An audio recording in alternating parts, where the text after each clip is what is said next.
자주 쓰는 말 중에 결이 다르다,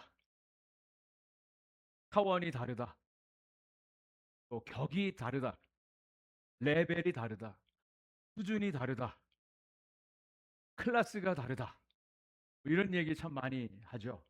그래서 아, 격이 안 맞는 사람들하고는 잘 만나지 않으려고 하는 그런 일들이 있습니다.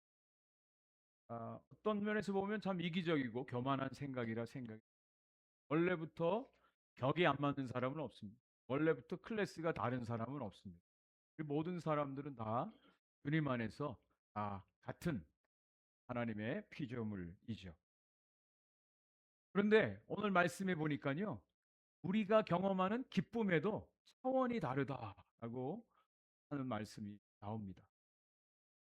우리가 여러 가지의 기쁨들을 누리고요, 또 기쁨들을 경험을 합니다. 그런데 이 기쁨의 차원이 달라요. 이것은 정말 차원이 달라요. 이것을 통해서 그들의 어떤 삶의 레벨이 결정되어진다 생각이 되어집니다.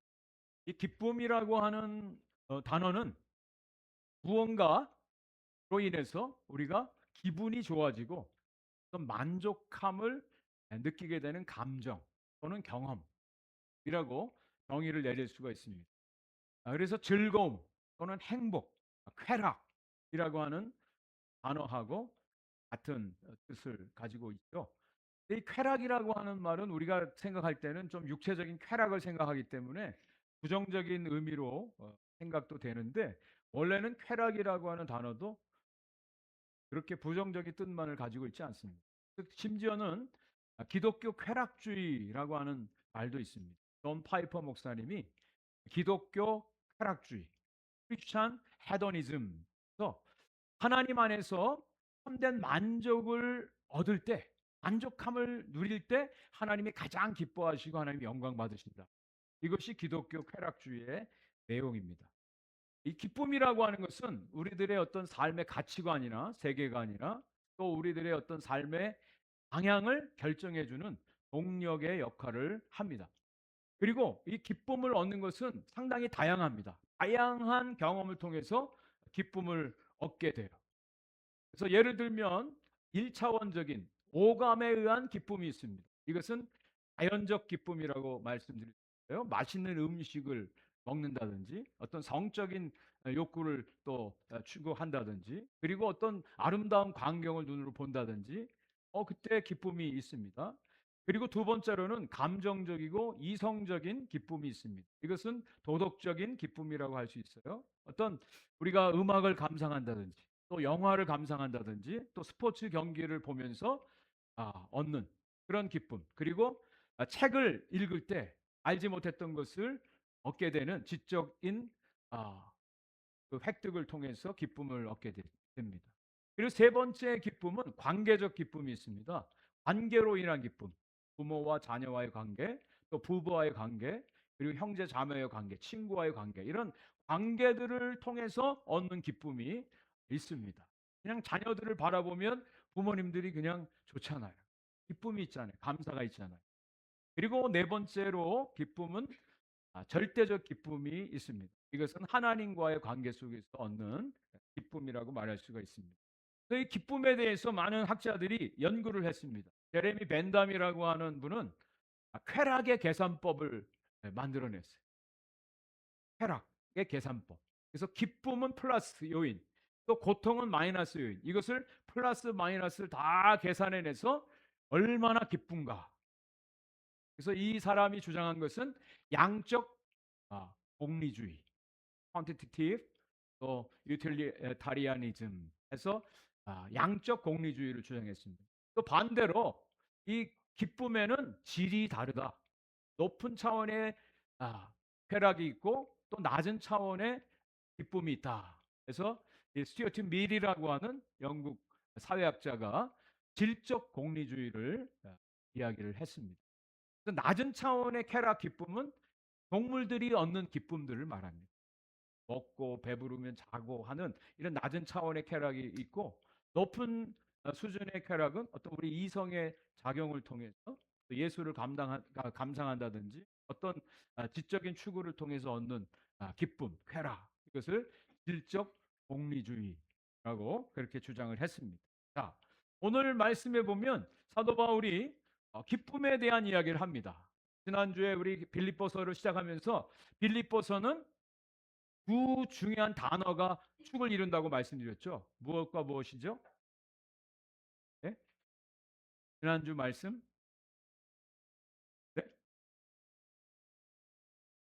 기쁨은 맞는데 또 하나 그 전에 뭐가 하나 있었는데요? 네? 감사가 아닌데. 할렐루야. 네. 잘 잊어버리셨습니다. 예. 정말 이 빌립보서의 두 축은 은혜와 기쁨이. 하나님이 주시는 이 은혜를 은혜로 깨닫고 발견할 때 우리에게 기쁨이 있다. 이것을 사도 바울이 빌립보서를 통해서 말씀해 주고 있습니다. 오늘 말씀의 이 내용은요. 사도 바울이 지금 감옥에 갇혀 있는 상태입니다. 미래가 불투명합니다. 살지 죽을지 알지 못하는 그런 상황입니다. AD 61년에서부터 63년까지 사도 바울이 로마 감옥에 갇혀 있는 상태입니다. 아직 재판이 끝나지 않은 상태입니다. 살지 죽을지 알지 못하는 그런 상황 가운데 바울은 내가 기뻐하고 기뻐한다. 기쁨의 메시지를 전하고 있습니다. 그런데 그 기쁨이요, 여러 차원이 있는 것을 오늘 본문에서 발견을 하게 됩니다. 기쁨도 그냥 단순한 그냥 내가 좋아한다고 해서 기쁨이 아니더라고요. 기쁨의 차원이 있는 것을 발견. 어떤 차원의 기쁨이 있는지 같이 한번 하나님의 말씀을 통해서 나누면서 은혜를 받기를 원합니다. 가장 첫 번째로는요, 값싼 기쁨이 있더라고요. 값싼 기쁨. 다른 말로 하면 상대적 기쁨입니다. 배경을 말씀드립니다. 지금 바울은 로마 감옥에 갇혀 있는 상태입니다. 그런데 자기가 당한 그 일이, 지금 감옥에 갇혀 있는 일이 복음의 진전이 된다라고 12절에서 말씀하고 있어요. 복음의 진전이 된다. 이게 무슨 말이냐? 사도행전 28장 16절 이하에 보면 바울이 로마 감옥에 갇혀 있는 상황을 기록을 하고 있는데요. 지금 바울은 로마 황제의 직활 부대, 시위대의 감옥 안에 갇혀 있습니다. 그런데 바울을 지키기 위해서 군인 한 사람이 같이 있습니다. 따로 방을 마련해서 거기에 바울과 군인 한 사람이 같이 지내도록 그렇게 했다는 거예요. 그 군인은 로마 황제 직활 부대 시위대 중에 한 사람입니다. 그냥 보통 일반 군인이 아니에요. 엘리트의 군인입니다. 이 사람과 바울이 둘이 같이 있어요. 그들은 6시간씩 근무를 합니다. 하루에 4교대가 됩니다. 최소한 하루에 4명의 군인, 로마 황제를 지키는 엘리트 군인과 함께하고 있어요. 바울이 뭐 했겠습니까? 복음을 전하는 거예요. 하루에 최소한 4명에게 이 복음을 전하고 있어요. 그래서 자기가 비록 로마 감옥에 갇혀 있지만 이것이 복음에 지금 진전이 있다라고 얘기하는데, 이 진전, 어드밴스라고 하는 이 단어는 군사 용어입니다. 복음의 진격이라고 말할 수가 있어요. 전쟁 중에 군대들이 진격한다라고 하는 것은 아주 중요한 사건이죠. 바울은 자기가 지금 감옥에 갇혀 있지만 이것이 복음의 진전이 되고 있다라고 이야기를 하고 있어요. 그리고 내가 지금 갇혀 있는 것은 시위대 안에 있든지 밖에 있는 사람들에게, 모든 사람들에게 다 알려진 사실이다. 그 얘기는 뭐냐? 무엇 때문에 바울이 지금 잡혀 있느냐라고 하는 거예요.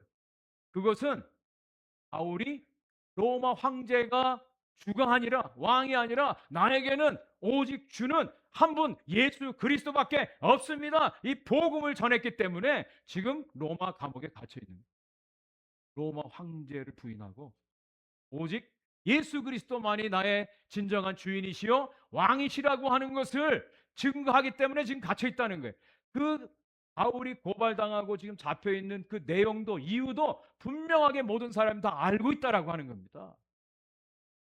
바울은 여기에 대해서 부끄러워하지 않아요. 수치스럽게 생각하지 않아요. 오히려 자랑스럽게 생각하면서 나의 매임이 오히려 복음의 진전이 되고 있다라고 하는 것을 지금 강력하게 선언하고 있습니다. 여러분, 바울은 상당히 긍정적입니다. 그런데 조엘 어스틴이 얘기하는 긍정의 힘에 의해서 긍정적인 힘을 발휘하는 게 아니라, 믿음은요 긍정적인 힘을 가지고 있습니다. 모든 삶을 긍정적으로 해석해요. 왜? 모든 세상은 하나님이 지으셨고 하나님이 통치하시고 모든 것이 하나님의 손 안에서 이루어지고 있는 하나님의 주권을 믿는 사람들은요 매사에 긍정적으로 세상을 바라봅니다. 나는 실패할 수 있어요. 나는 넘어질 수 있어요. 나는 병들 수 있어요. 나는 죽을 수 있어요. 그러나 이 모든 것들이 하나님의 손 안에서 하나님의 역사 가운데 이루어져 있기 때문에 우리는 모든 것을 긍정적으로 해석할 수가 있어요. 믿음은 긍정적이다 라고 하는 거예요. 그래서 바울은 자기 자신에 대해서 아주 떳떳하게 자랑스럽게 지금 말하고 있습니다. 그런데 바울을 둘러싼 두 종류의 사람들이 여기 나타납니다. 한 종류의 사람들은 바울의 매임에 대해서 오히려 더 괴로움을 주기 위해서 더 열심히 복음을 전하는 사람들이 있어요. 바울 반대파죠.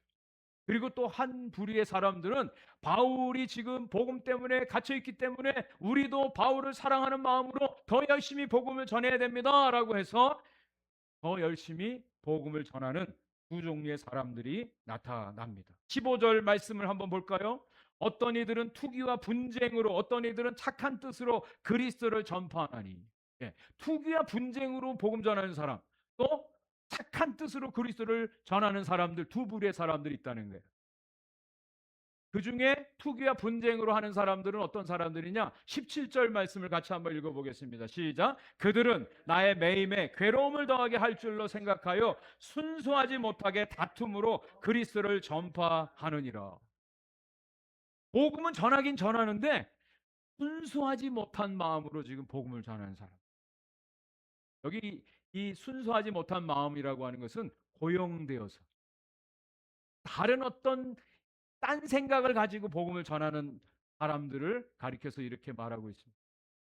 뭘 가지고 왜 바울이 지금 매어 있고 그런데 자기네들도 복음을 전하면서 이 바울에 대해서 왜 이런 마음을 가지고 있을까? 그 당시 이 바울은 사도도 아닌데 자기 자신을 사도라고 이야기를 했어요. 그리고 나중에 이제 빌립보서 3장에 가보면 할례당에 대한 예가 나와요. 바울은 할례 받지 않아도 돼라고 가르치지 않았습니까? 이게 할례 받은 사람들은 저놈이 우리를 공격해? 저 괘씸한 놈. 이렇게 라이벌 의식을 가지고 시기하는 마음과 다투는 마음을 가지고 있었던 사람들이 있었다라고 하네요. 그런데 바울이 이제 감옥에 갇혔어요. 그러니 얼마나 속으로 어땠을까요? 어떤 마음이 들었겠습니까? 네? 예. 장로님이 아주 우리 고소한 마음이 있었던 거예요.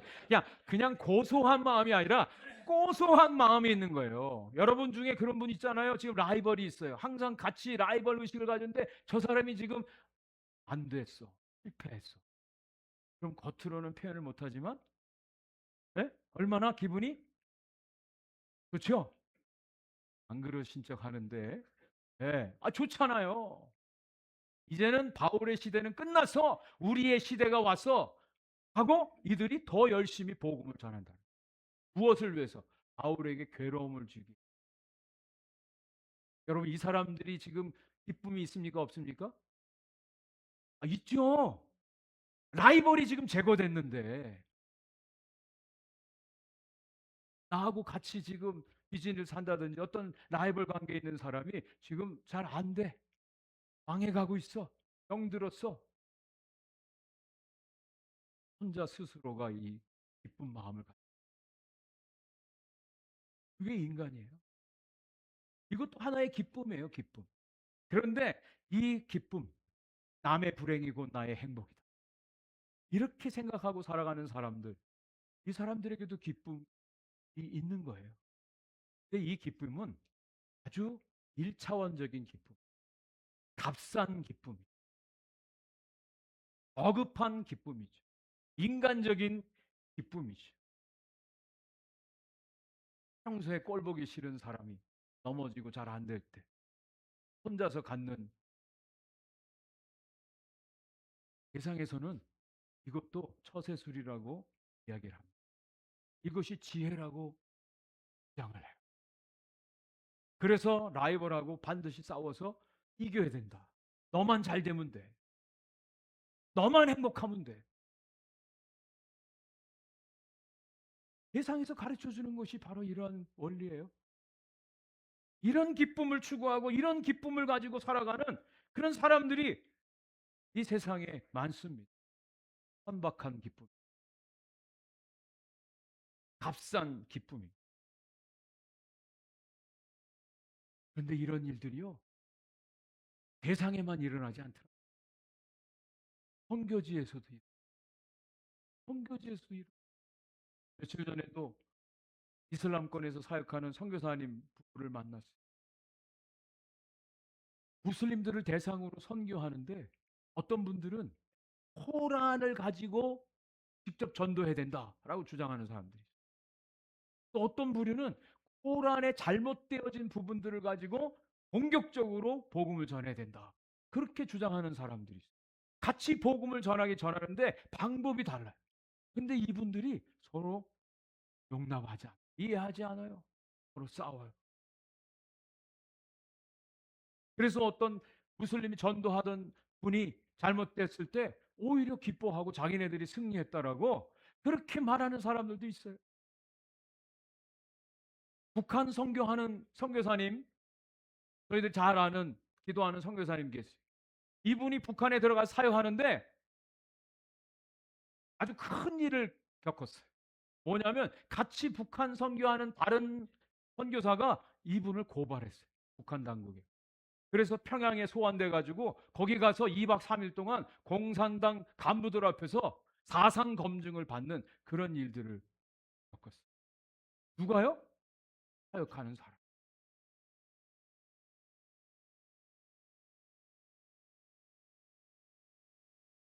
자기 스스로가 승리했다고, 우리가 이겼다고, 우리의 생각이 옳아, 우리의 방법이 옳아, 이렇게 주장하는 사람들, 자기 나름대로 승리했다고 기뻐하죠. 그런데 이것은 진정한 기쁨이라기보다는 저급한 기쁨이 아닐까요? 천박한 기쁨이 아닐까요? 값싼 기쁨이 아닐까요? 에스겔 선지자가 하나님의 심판을 선포하는데 암몬족 속에 대해서 하나님의 심판을 경고합니다. 그 내용이 에스겔 25장 3절 4절에 나옵니다. 제가 한번 읽어드릴게요. 내 성소가 더럽힘을 받을 때에, 내가 그것에 관하여 이스라엘 땅이 황폐할 때에, 내가 그것에 관하여 유다 족속이 사로잡힐 때에 내가 그들에 대하여 이르기를 아하 좋다 하였도다. 그러므로 내가 너를 동방 사람에게 기업으로 넘겨주리니 그들이 내 가운데에 진을 치며 내 가운데 그 거처를 베풀며 내 열매를 먹으며 내 젖을 마실지라. 에돔 족속은요, 아브라함의 조카 롯의 후손 아닙니까? 이 에돔 족속이 뭘 기뻐했느냐? 이스라엘 백성들이 지금 고난당하는 것, 심판받는 걸 보고 아하 좋다 박수를 치고 쾌제를 불렀다는 거예요. 하나님이 거기에 대해서 심판하시겠다. 세상에서는요, 다른 사람들이 안 되고 다른 사람이 불행하는 것, 그것을 가지고 자기의 행복이라고 기쁨이라고 여기는, 이것을 아주 자연스럽게 여기지만, 그러나 하나님의 말씀에서는 이것은 진정한 기쁨이 아니라고 우리를 경고해 주고. 자, 그렇다면 값싼 기쁨, 바울에게 또 값비싼 기쁨이 있습니다. 값진 기쁨이 나와요. 아까 바울이 지금 감옥에 갇혔을 때 바울을 정말 사랑하는 마음으로 더 열심히 담대하게 복음을 전했던 사람들이 있었다고 말씀드렸죠. 어떤 사람들인가? 14절 말씀 같이 한번 읽어볼게요. 14절 시작. 형제 중 다수가 나의 매임으로 말미암아 주 안에서 신뢰함으로 겁없이 하나님의 말씀을 더욱 담대히 전하게 되었느니라. 네, 형제 중에 바울의 매임으로 말미암아 주 안에서 오히려 주님을 더 신뢰함으로 하나님의 말씀을 겁없이 담대하게 복음을 전했다. 바울은 사도행전 28장 30절 31절에 마지막 생애 2년 동안 감옥에 있으면서 하나님의 나라를 전파하고 그 예수 그리스도에 대한 모든 것을 가르치는데 담대하게 거침없이 전했다. 그렇게 기록하고 있어요. 바울은 복음의 사람이에요. 이 복음을 전하는데 거침이 없었어요. 겁없이 행했어요. 바울과 함께 이 일에 동참했던 사람들이 있었습니다. 자, 그리고 16절 말씀입니다. 이들은 내가 복음을 변증하기 위하여 세우심을 받은 줄 알고 사랑으로 하나. 이들이 정말 바울을 사랑했다는 거예요. 사랑하는 마음을 가지고 바울이 이렇게 복음 전하다가 지금 어려운 일을 당했는데 우리도 바울과 같이 이 복음 전하는 일을 더 열심히 해야 되지 않느냐? 바울을 사랑하는 마음으로 함께했던 믿음의 동역자들이 있었습니다. 이 사람들로 인해서 바울이 얼마나 위로를 받고 기쁘죠? 바울은 다메섹 도상에서 길거리에서 하나님의 캐스팅을 받은 경험이 있습니다. 내가 핍박하는 예수다. 주님이 나타나셨어요. 그리고 내가 너를 이 복음을 모든 왕과 임금들과 또 모든 이방인들에게 전하기 위해서 택한 나의 그릇이다. 하나님이 불러주셨어요. 그때부터 바울은 자신의 온 생애를 주님께 다 온전히 다 주님께 드립니다. 자기 생애 세상에서 가장 소중한 것은 바로 이 예수 그리스도 한 분밖에 없음을 그는 고백을 하고 또 실제적인 그런 삶을 살게 됩니다. 빌립보서 3장 7절부터 9절까지의 말씀입니다. 그러나 무엇이든지 내게 유익하던 것을 내가 그리스도를 위하여 다 해로 여길 뿐더러 또한 모든 것을 해로 여김은 내 주 그리스도 예수를 아는 지식이 가장 고상하기 때문이라. 내가 그를 위하여 모든 것을 잃어버리고 배설물로 여김은 그리스도를 얻고 그 안에서 발견되려 함이니. 바울은 이 고백뿐 아니라 실제적으로 그렇게 살았어요. 정말 주님을 위해서 자신의 모든 것을 내어드리고 살았습니다. 이 함께 복음을 전했던 이 사람들이 바울의 그 중심을 보게 되었다는 거죠. 저분은 정말 복음을 위해서 사는구나. 복음을 위해서 자신의 삶을 다 던지는구나. 그것을 모범으로 삼고 자신들의 삶에 모든 것을 던져서 함께 복음 증거하는 일을 감당했습니다. 그래서 바울은 내가 이것으로 인하여 기뻐한다. 그리고 또 기뻐한다. I rejoice. Yes, I will continue to rejoice. 내가 기뻐하고 기뻐한다. 복음을 전한다.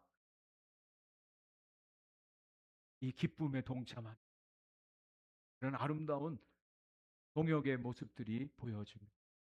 저는 이것이 오늘날 교회의 모습이라. 혼자서는 어려워요. 혼자서는 외롭습니다. 그런데 정말 주님을 위해서 한 마음을 가지고 함께 이 일에 동참하고 함께 이 일에 뛰어들어서 주님을 섬기는 것, 그것이 바로 교회 아니에요? 무엇을 위해서 우리가 교회에 와서 예배를 드리고 함께 섬깁니까? 각자 자신들의 유익만을 위해서 섬긴다면 그것은 진정한 주님의 기쁨이라고 말할 수가 없어요. 나는 나, 너는 너. 더 이상 나 상관하지 마. 그럼 더 이상은 교회의 아름다운 공동체성은 사라지고 맙니다.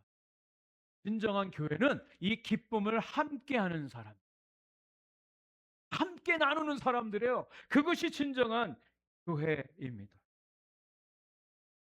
우리 2주 전에 벌써 2주가 됐습니다. 페루에 우리 7명이 단기 선교를 갔다 왔습니다. 다녀오신 분들뿐 아니라 우리 온 성도들이 다 함께 기뻐하지 않았습니까? 믿음의 고백 간증을 들으면서 마치 본인들이 다녀온 것이냐 기뻐하고 감사하지 않았어요? 어제도 우리 여성교회 모여서 함께 이 삶을 나누면서 기쁨을 나눴다는 이야기를 들었습니다. 이것을 위해서는 누군가를 희생해. 누군가는 헌신해야 되잖아요.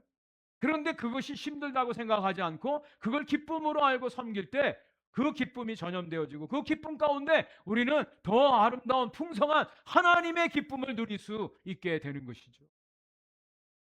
저는 어제도 그 기쁨을 저는 보았어요.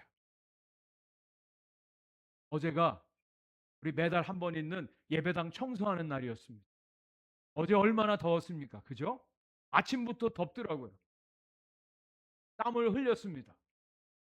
근데 어제 청소하는데 우리 에콰도르 용병 우리 김금창 김미자 선교사님이 또 열심히 또 닦고 걸레질하고 섬겨주셨어요. 또 우리 김광수 장로님이 또 열심히 섬기시면서 그런 얘기를 하더라고요. 저한테 나에게 힘이 남아있는 동안 제가 더 열심히 하겠습니다. 내 힘이 다 소진해서 더 이상 못할 때까지 젊을 때 힘쓸 수 있을 때 더 섬기겠습니다. 그 고백을 하는데 제가 정말 마음에 찡했어요. 그리고 우리 강미 청소반장님은 그렇게 얘기를 하시다고요. 목사님, 저에게 이런 청소할 수 있는 은혜를 주셔서 너무 감사합니다. 그 얘기를 하는 거예요. 세상에 이런 고백이 어디 있습니까? 네?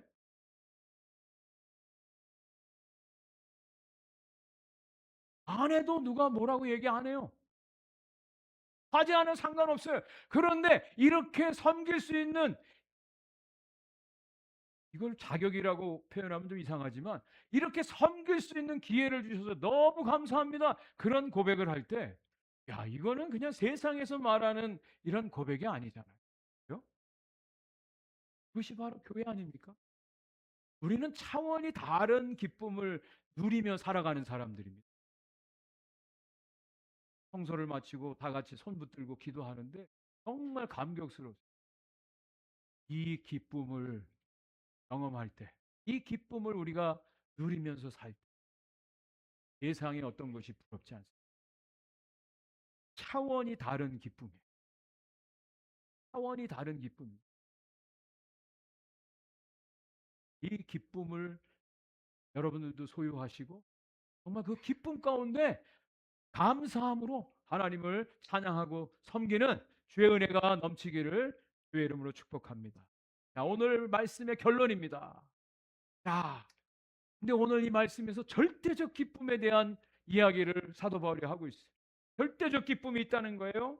18절 말씀입니다. 우리 같이 한번 읽겠습니다. 시작. 그러면 무엇이냐? 거칠애로 하나 참으로 하나 무슨 방도로 하든지 전파되는 것은 그리스도니 이로써 나는 기뻐하고 또한 기뻐하리라. 아멘. 바울에게 지금 자신의 형편과 처지 그건 더 이상 문제가 아니에요. 당장 내일 죽을 수도 있어요. 어떤 일이 벌어질지 몰라요. 그러나 나를 위해서 열심히 복음을 전하는 사람들이나 나에게 괴로움을 더 주기 위해서 거칠애로 복음을 전하는 것이나 그런 사람들일지라 그건 상관하지 않아. 그건 중요하지 않아. 정말 중요한 것은 오직 전파되는 것은 예수 그리스도니 내가 이것으로 인하여 기뻐하노라. 바울은 담대하게 고백합니다. 무엇이 정말 나에게 기쁨이? 내가 무엇으로 지금 기뻐하며 살아가는가? 인생의 참된 기쁨이 어디 있는가? 이것을 통해서 우리들의 정체성이 드러나. 우리들의 삶의 방향이 결정이 됩니다. 바울이 기뻐하는 것은요, 오직 예수 그리스도가 전해지는 것. 이것으로 인하여 나는 기뻐하고 기뻐한다라고 그렇게 선포하고 있습니다. 저는 이 기쁨이야말로 절대적 기쁨이요, 전천후 기쁨이요, 최고의 기쁨이요, 초월적 기쁨이요, 진정한 기쁨이라고 믿습니다. 우리가 믿는 것이 예수 그리스도 아닙니까? 우리의 궁극적인 영원한 목표가 예수 그리스도 아닙니까? 저는 그것을 분명하게 하는 사람들이 그리스도인이라고 생각이 되어져요. 바울은 이 기쁨을 가지고 있는 사람, 이 비밀을 가지고 있는 사람. 그래서 베스도 총독 앞에서도 이렇게 자기를 재판하고 있는 베스도 총독 앞에서도 이렇게 선언하고 있습니다. 사도행전 26장 29절에 바울이 이르되 말이 적으나 많으나 당신뿐 아니라 오늘 내 말을 듣는 모든 사람도 다 이렇게 결박된 것 외에는 나와 같이 되기를 하나님께 원하나이다. 당신들도 나같이 되길 원합니다. 복음과 함께하는 사람 아닐까. 바울이 이렇게 고백할 수 있는 그런 근거가 무엇인지 19절부터 이렇게 이야기를 하고 있습니다. 같이 한번 19절부터 21절까지 읽겠습니다. 시작. 이것이 너희의 간구와 예수 그리스도의 성령의 도우심으로 나를 구원에 이르게 할 줄 아는 거로. 20절. 나의 간절한 기대와 소망을 따라 아무 일에든지 부끄러워하지 아니하고 지금도 전과 같이 온전히 담대하여 살든지 죽든지 내 몸에서 그리스도가 존귀하게 되게 하려 하나니. 21절. 이는 내게 사는 것이 그리스도니 죽는 것도 유익함이라. 아멘. 여러분, 바울의 간절한 기대와 소망은 무엇입니까? 그가 감옥에서 구원받는 게 아니었어요. 감옥에서 살아나오는 게 아니었어요. 바울의 간절한 기대와 소망은 뭐예요? 오직 예수 그리스도예요. 오직 예수 그리스도예요. 당신들이 나를 위해서 지금 기도하고 성령님께서 나를 도와주셔서 지금 감옥에 나올 수도 있고 안 나올 수도 있는데, 그러나 그것이 중요한 게 아니라 정말 중요한 것은 예수 그리스도가 전파되는 것입니다. 나에게 유일한 소망은 예수 그리스도 한 분밖에. 이 고백을 하고, 이 고백을 하고, 저는 진정으로 이 고백이야말로 그리스도인들만이 할 수 있는 고백이라고 믿습니다. 그리스도인이란 이름은 그냥 붙여지는 이름이 아니에요. 그냥 교회 다닌다고 붙여지는 이름이 절대 아닙니다. 그리스도인은 예수로 살고 예수로 죽는 사람이에요. 예수 그리스도 한 분밖에 없는 사람이 바로 그리스도인이에요. 다른 이유가 없습니다. 수많은 사람들이 교회 다닌다 할지라도 예수 그리스도 아무 상관없이 다니는 사람들이 너무너무 많습니다. 자신들의 유익을 위해서, 자신들의 기쁨을 위해서 사는 수많은 사람들이 있어요. 그러나 진정한 인생의 목표는 예수 그리스도 한 분밖에 없습니다. 이 고백을 하는 사람들이야말로 진정한 그리스도예요. 내게 사는 것이 그리스도이니 죽는 것도 나는 겁이 없습니다. 두렵지 않습니다. 유익합니다. 이 고백을 할 수 있었던 바울의 마지막 고백, 저는 이 고백이야말로 우리 그리스도인들의 고백이라고 믿는데요. 갈라디아서 2장 20절 말씀입니다. 너무 잘 아시는 말씀, 우리 같이 큰 소리로 같이 읽습니다. 시작. 내가 그리스도와 함께 십자가에 못 박혔나니 그런즉 이제는 내가 사는 것이 아니요 오직 내 안에 그리스도께서 사는 것이라. 이제 내가 육체 가운데 사는 것은 나를 사랑하사 나를 위하여 자기 자신을 버리신 하나님의 아들을 믿는 믿음 안에서 사는 것이라. 아멘. 여러분, 우리들이 사는 이 생명, 이 삶이 우리의 것이 아니라 그리스도가 사는 것이잖아요. 그죠? 이 고백 우리 다 했지 않습니까? 나는 그리스도와 함께 십자가에 못 박혀 죽었다. 나는 죽었다. 이제는 그리스도가 산다. 이것이 그리스도인이죠. 그리스도와의 연합, 그리스도와의 일체, 그리스도 안에서의 삶, 그리스도와의 동역, 그리스도와의 동행. 이것이 진정한 정도의 고백입니다. 어떤 삶의 조건이나 환경이 우리를 좌지우지하지. 예수 그리스도. 지난 주간에도 우리 최영빈 목사님 간증을 또 들었는데요. 뭐 여러 번 여러분께 드렸잖아요. 저는 우리 최영빈 목사님, 그 할아버님 최건능 목사님, 최자, 봉자, 석자 목사님, 우리 한국 교회의 정말 가장 존경받는 순교자, 그 최건능 목사님의 손주 되시는 우리 목사님, 함께 예배 드릴 수 있음으로 인해 늘 감사한 마음이 있어요. 순교의 신앙이 그 삶에 묻어져 나와 있습니다. 근데 지난 며칠 전에도 우리 최건능 목사님에 대한 간증을 하시는 거예요. 전에도 들었지만 늘 들을 때마다 감격해요. 감동해요. 일제 탄압 시절에 신사참배 거부해서 최건능 목사님을 비롯해서 평양 일대에 80여 명의 목사님들이 감옥에 gat혔습니다.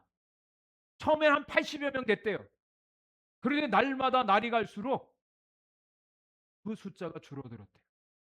줄어들었대요. 왜냐? 매일 밤 새벽 2시에서 3시 사이에 한 명씩 데려다가 고문을 하는 거예요. 불고문, 별의별 고문을 다 해요. 비명 소리가 감옥 안에 진동을 합니다.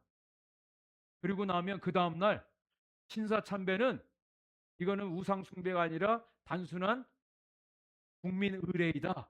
거기에 사인만 하면 이제 나가게 되거든요. 그거 사인하고 나가는 사람들이 점점 늘어났다는 거예요. 그렇지 않겠습니까? 차디찬 감옥에서 잠을 자는데 저 비명 소리가 들려요. 매일 밤. 어느 순간 나도 불려가서 또 그런 모진 고문을 당하고, 이거 사인 한 번만 하면 석방해. 많은 목회자들이 사인하고 나갔다는 거예요. 그리고 마지막까지 주기철 목사님, 우리 최건능 목사님, 끝까지 이것은 하나님께 가장 큰 범죄입니다. 우상 숭배입니다. 나는 할 수 없습니다. 우리 주님도 나를 위해서 십자가에서 죽으셨습니다. 나의 생명 걸고 이 신앙 지킵니다. 오직 예수만이 천국입니다. 예수만이 천당입니다. 이 세상의 모든 것은 아무것도 아닙니다. 끝까지 신앙을 지키다가 순교를 하셨습니다. 예수만이 진정한 생명. 우리 순교의 신앙, 순교의 신앙 많은 얘기들을 합니다. 그러나 정말 실제적으로 예수만이 나의 인생의 전부인가? 예수님만이 나의 삶의 전부라고 하는 이 믿음의 고백 가운데 우리의 삶이 온전히 드려지는, 이것이야말로 예수 그리스도만이 진정한 우리의 기쁨의 근원입니다. 주님을 위해서, 주님을 위해서 저는 이것이 그저 어느 하나의 구호나 이빠른 하나의 고백으로 끝나지 않기를 원합니다. 저와 여러분들의 삶에 오직 예수 그리스도 한 분만으로 진정한 참된 기쁨을 얻고, 그것이 나의 기쁨의 근원입니다. 이렇게 살 때 저와 여러분들이 이번 한 주간도 날씨는 무덥고 100도 가까이 되는 이 무더위 속에서도 하나님이 주시는 절대적인 천국의 기쁨으로 승리하게 될 줄 믿습니다. 이 믿음의 여정이 우리 가운데 있기를 주의 이름으로 간절히 축원을 드립니다.